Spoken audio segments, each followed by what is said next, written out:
What is good, gang? Ben here, and today we have another lesson for you guys. Today we'll be going over high resistance and low resistance liquidity runs. Let's get into it. So here on the top and bottom of the left-hand side of the screen, we have crude depictions of low resistance liquidity runs. And this is low resistance liquidity runs in the form of thinly traded areas. Now, below this last swing low that was broken, and before this newly created swing high was later breaking to the upside, between these 2 points, what are the most logically expected PD arrays we can forecast seeing between these 2 swing points?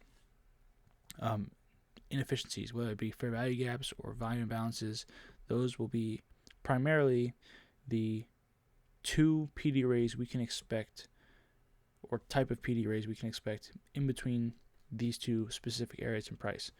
Now, beyond these swings, whether it be above this swing low and below this swing high, we can expect many more types of PD arrays or prices that can offer support or resistance to price, whether that be breaker blocks, mitigation blocks, rejection blocks, order blocks, fair value gaps.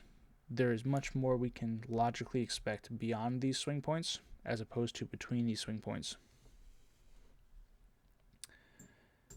Now, when it comes to the market maker models, and we see these depicted on the right hand side of our screen, we are looking to pair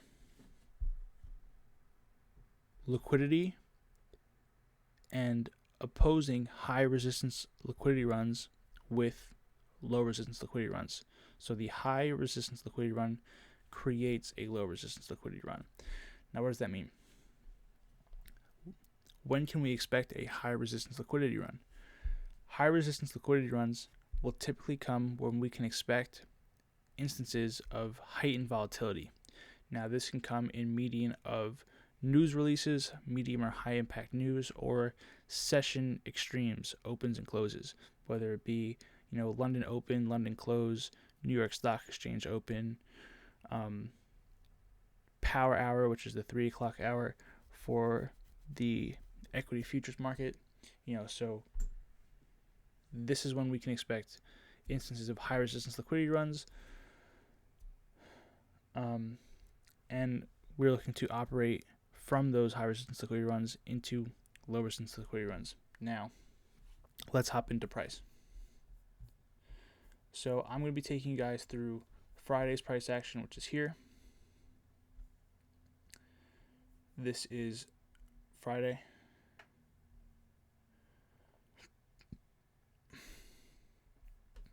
So, one thing I do want to mention about differentiating high resistance and low resistance liquidity runs, when it comes to price like this, where I have it underlined, this is a low resistance liquidity run. Why is this low resistance liquidity run? Because this is engineered.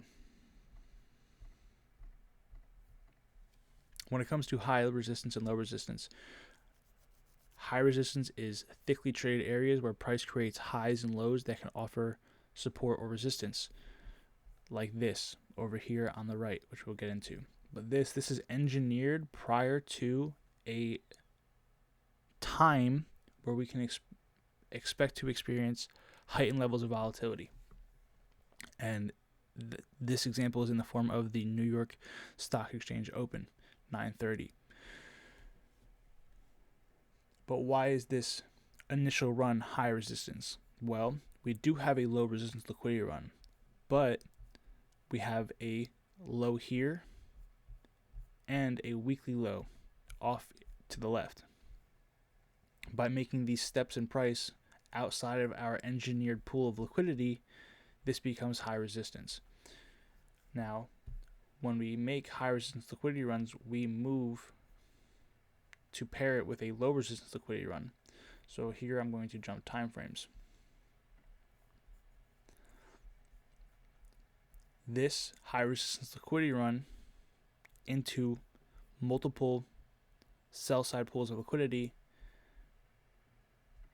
creates a low resistance liquidity run up until this candle, right? This is a swing low that gets violated. That is not the right tool. This point here. So from price getting down here, which we reach discounted raise in the form of a order block and previous week's low, we create a low resistance liquidity run with a high resistance liquidity run. Now, what does that mean? As in, price used the volatility that we could have expected logically at the time we can expect it, and creates an area where price is likely to be drawn back up into at some point in time. Now look at the reaction once you get to this old low that's broken. Price has the reaction here, not here between these candles, here this last low is broken. That is where it becomes high resistance liquidity run until you clear out this high. Moving over in price. Price displaces lower. So between this candle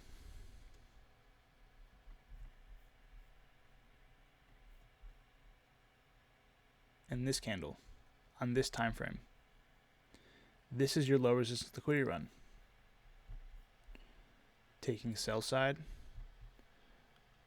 look for displacement, fair value gap, swing high inside of low resistance liquidity run here, met, sell side taken again,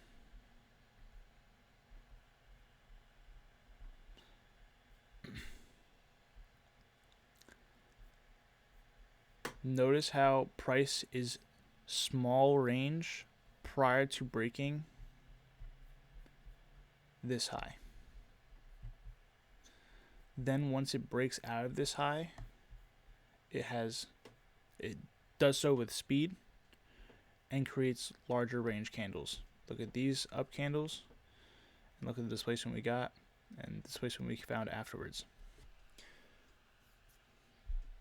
Now price down here becomes high resistance because price thickly trades this area. If price can find support when trading lower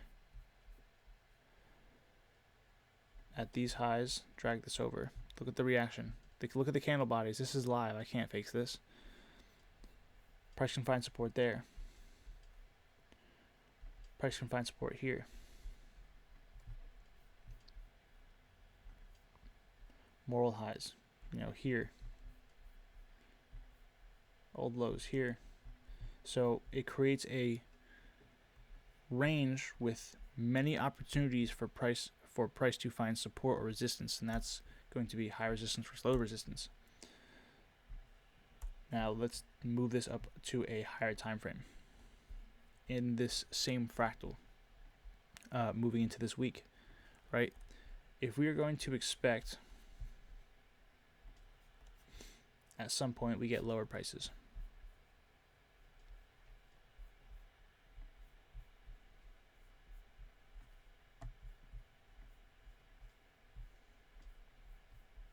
where is the low resistance liquidity on our current chart? Here's your swing low. Here's your inefficiency. So low resistance liquidity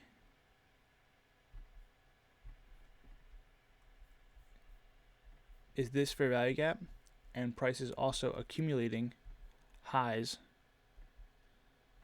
below that.